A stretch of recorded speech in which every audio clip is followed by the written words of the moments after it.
I'm Cape Joel, and this is Comic Smack, the weekly, daily, all the time, anytime comic book show where we take closer, more in-depth looks at the coolest and most happening things going on in the world of comic books and superheroes. And on today's show, we're going to be looking at Dark Knight Returns, The Master Race, issue number 4. It's been a long wait, but maybe now we'll finally discover if the united forces of Batman and Superman can overcome the Kryptonian invaders. Well, let's hop on in and find out to be sure. So, as the comic opens, Superman is staring down Quar and the rogue Kryptonians, but more importantly than that, he's staring down his own daughter, and she is not ready to give an inch.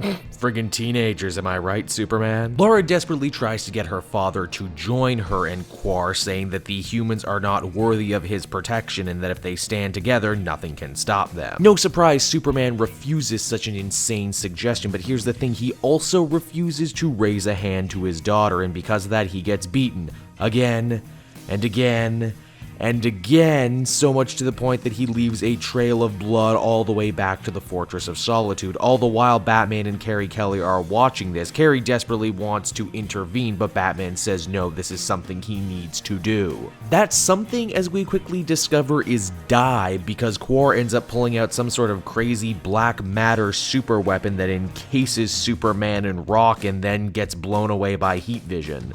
Well, there goes my idea of Superman and Batman putting aside their differences and anger from the original Dark Knight Returns and joining forces to defeat this new threat. That was a nice thought while it lasted. With the last son of Krypton dead and the supposed sins of the bottle city of Kandor finally put to rest, you might be thinking that Quar and the rogue Kryptonians are ready to call it quits now. Only you would be totally wrong. Now they set their laser sights to Batman. In fact, Quar gives a very general Zodian proclamation to the people of Earth, saying that if they don't turn the outlaw Batman in within 72 hours, then he will punish everyone alive on Earth. Cue everyone in Gotham and around the world all turning on Batman instantaneously, including President not Obama, who pretty much puts out an executive order to bring him in. Ah yes, there's that oh-so-classic Frank Millerian distaste for all of humanity that this story has been missing. Where's Commissioner Yindel during all this, you might be asking yourself? Well, she pretty much quits and goes off to drink alone. Do you get it yet, everybody? All the regular heroes are dead and only Batman can save us. Speaking of which, Keri does everything she can to stitch up and steroid up Batman for one final ride. Literally, he's more machine now than man, just barely kept together. He does, however, choose to send Keri on one last very important mission down on the pier and even rewards her with a brand new costume that I will cover when I talk about the backup issue. Now, surely such a huge world-threatening event as these rogue Kryptonians would have to, catch the eye of other heroes, right? I mean, we see in the Millerverse Batman and Superman aren't the only two. Well, another hero does show up in Gotham to try and help out, and that would be the Flash, who, and I'm not joking here, trips, falls, breaks his neck, and assumedly dies.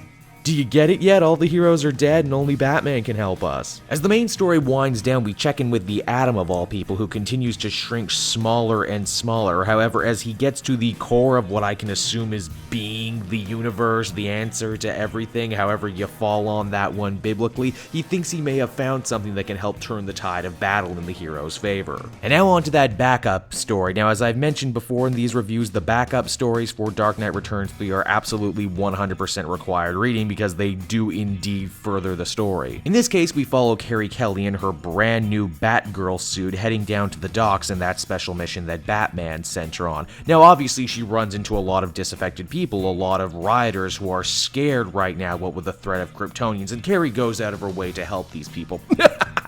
No, man, I'm screwing around. This story is totally 100% written and drawn by Frank Miller. She beats the shit out of these terrified people. Now, as far as the costume goes, it's okay in certain lightings. It's perhaps a little loud for this monotone Dark Knight Returns style of universe. I could also, really maybe enjoy it more if there wasn't a funny cartoon bat on the ass of the costume. I mean, that's really creepy when you stop and think about it. I mean, Batman made that for her, so what is he trying to say right here, right now? Now, why on earth during all this chaos and turmoil would Batman send Keri to the pier, you might be wondering? Well, the answer is she's meeting an old friend, and that friend turns out to be Aquaman, riding a giant sea monster. Okay, I sure didn't see that coming. The Dark Knight 3 Master Race number 4 is a comic that makes the other previous 3 issues seem positively restrained kind in comparison. But hey, when you're reading a Frank goddamn Miller joint, what are you expecting? Even if the more I read this book, the more I seem to think Azzarello took the bulk of writing duties and Miller only really handled the backups. By far the biggest thing that hurts this comic is the thing that was really kind of out of the story's hands, and that is the chronic lateness that this series is facing. I don't know, maybe it'll all read better in trade one day, but I'll just say this right now, reviewing these individual issues, a lot of the momentum is lost between 3 and 4. This issue was definitely heavier on action, lighter on social commentary, and also lighter on absolutely eye-meltingly beautiful panels. I'm still interested in seeing how it all shakes out, but at the end of the day, I just gotta say this issue was okay, 7 out of 10. Hey everyone, thanks so much for watching my newest video. I hope you enjoyed it, and while you're here, why not check out another video I have on offer, or maybe if you're feeling in a supportive mood, you want to like or subscribe. And if you want to support the creation of more videos just like this one, then please by all means check out the Cape Joel Patreon. A little bit goes a very long way, and I will see you all next time.